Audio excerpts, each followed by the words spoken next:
Good afternoon, Abraham. It is.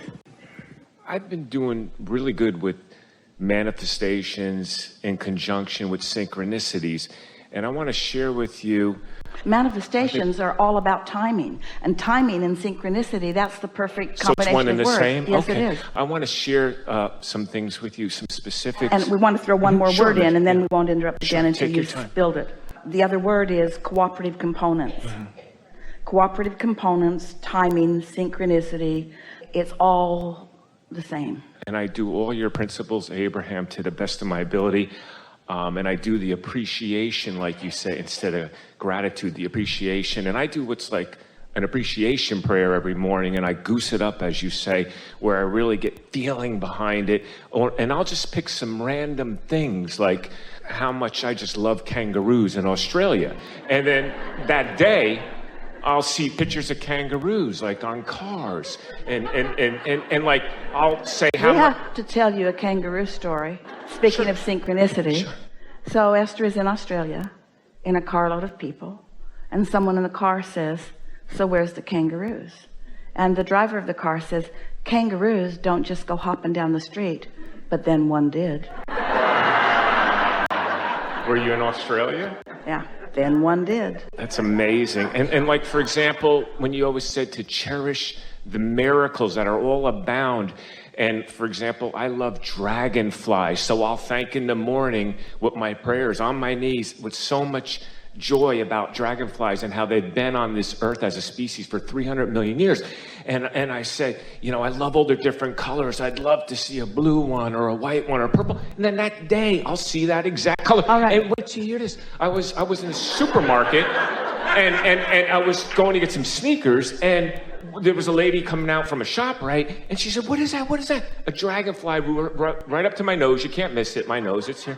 And it flew right up to my nose. She said, "What is that?" I said, "It's dragonflies. They come see me because every morning I thank how much I love them and that they've been here 3 million years as a species." I mean, and I'll get to my question. But before you do, can you hold your question Sure, for just a moment? Because we want to tell you something that you've given us the perfect opportunity Thank to you, take Abraham. thought to a place it has not been before. Thank you. And it's where we began today, but you've brought us full circle, and this is really a wonderful thing. Creation is about getting in the flow.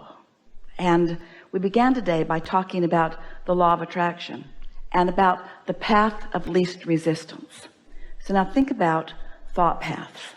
So think about how when you think in connection with your source energy, because you're in appreciation when you're doing it. So you've got that leverage. You're all tuned in, tapped in, turned on with this energy of source. So you have a powerful, powerful point of attraction. And you are thinking about the dragonfly or anything, the dragonfly. Think about what your thought is doing to carve out the path of least resistance.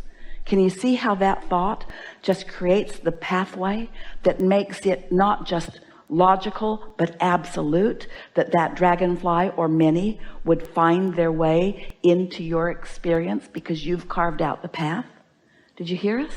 Esther carved out a path to her wonderful driver putting the wrong fuel in the van.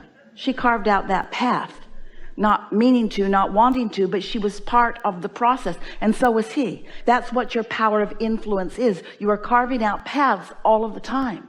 So you started with this really important position of manifestation. We want you to think in terms of every moment being manifestation, and in this manifesting moment, what paths are you carving out with your powerful thoughts?